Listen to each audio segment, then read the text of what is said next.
Hello everybody. Today I'm going to start with the lentils. As I said in the last video, I will be trying all the grains if possible. Whatever I find, I will try to see if it works out the same as the chickpea, right? To check it out if it goes extra firm or not. So we did the peas, which it was yellow peas, but I'm sure the green as well should work the same way. All right, so we have some lentils here. They're whole lentils. You can buy the small ones, you can buy the bigger one. This is the bigger one. There's also smaller one than this. So I have 1 cup of lentil here and I'm going to grind it up in the blender, whichever blender you have, and try to make it into flour. I'm going to try to make this video as short as possible because I noticed that I talk too much. All right, so in this my vision spot, I'm going to put 1 cup of water.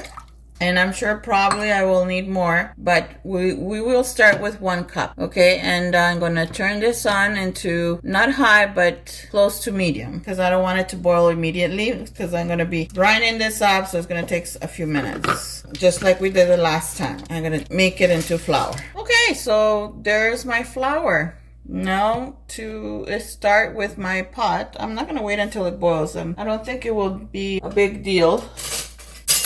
Like I said, you are the boss of your own kitchen. You can add salt, you can add spices, which I will add a pinch of salt, just a little bit. And then you're just gonna mix that up with your spoon before it gets wet, which I'm just using the back of the spoon. Now what I'm gonna do is start mixing it. Sorry about that, I forgot the camera was far. Okay, so let's begin again without making a mess. As always, I make a mess. So little by little, just start pouring and stirring, and use a whisk if it's easier for you, okay? So this was 1 cup of lentils, and there's 1 cup of water. Let's see how this turns out. And I'm gonna put the heat to medium low, so that way it doesn't burn on me. The bottom doesn't burn. Whoops, too much went in there. And just keep on stirring.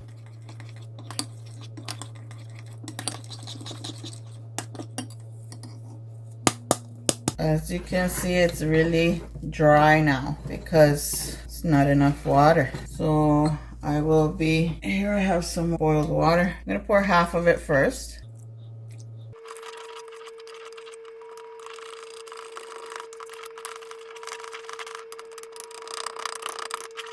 Okay, what I'm trying to do is take away as much as I can those lumps, whatever lumps were still there.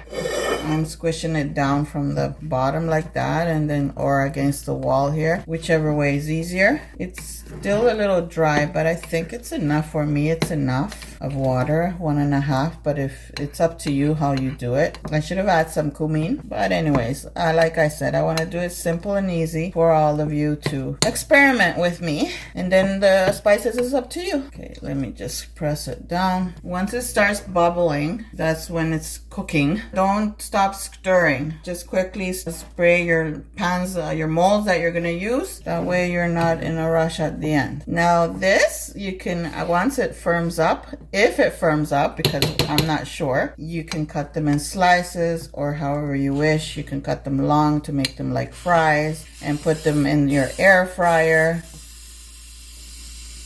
See, it's whistling, which means it's cooking. All right, I'm gonna turn this off because it's already like 4 minutes. Just keep on stirring, and the stove is still hot.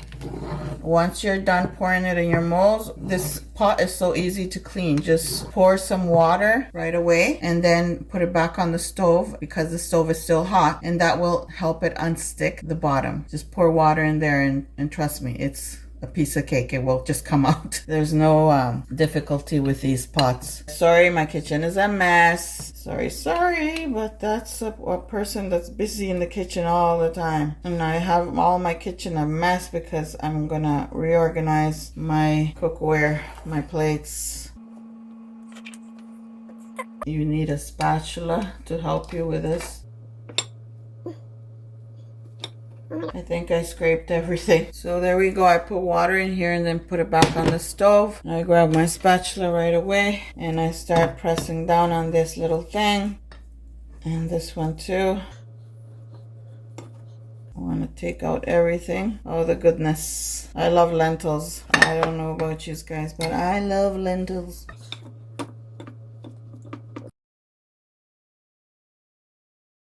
Okay, so that one's pressed. Before it gets cold, we have to hurry up and press it.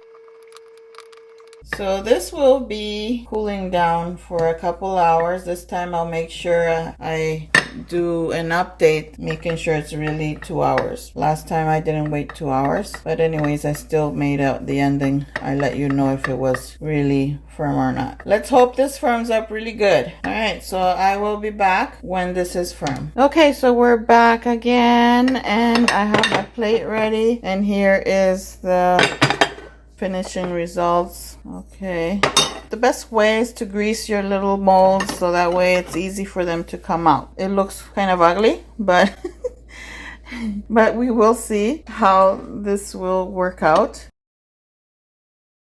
Is the same as the peas, is not as firm as the chickpea. The chickpea is the number one so far that can turn into like jello-like, almost like the jello. But so far, this one is the lentil, and it's still soft, and it's cold, of course, and it's still kind of, well, it is firm. It does firm up, but it's not as jello-like. Let me put it that way. Extra firm. It's friable for sure. And I tasted it right now a little bit. It tastes good, but if I put more spice, it will taste even better. But if I fry it, it will still taste good without the spices. It just has salt. Frying them, I tried them, the peas before. It was so tasty fried with coconut oil. I love coconut oil. It just tastes awesome. That is the results of the lentils. So the next ones will be beans. Let's see if other type of beans will work the same way. If all type of beans will work the same way. I will try to pick up also soybeans, which I'm sure that will turn out the same as well, like as the chickpeas. All right, my friends, I hope you liked this short video and try it out yourself. Experiment with me and see if you like it, because there's many ways to have a snack. If you're craving for snacks and trying to stay healthy, well, there's the answer to your question. Just firm up some lentils or chickpeas and make some chips out of them or fries and make them very nice and crispy. And if you're worried about excess oils and stuff, well, air fryer is the best. But make sure you grease it up a little bit, spraying at both sides, and then put it in the air fryer. Okay, my friends, and if you're new, subscribe. Don't forget to click that bell so you don't miss any of my videos. Share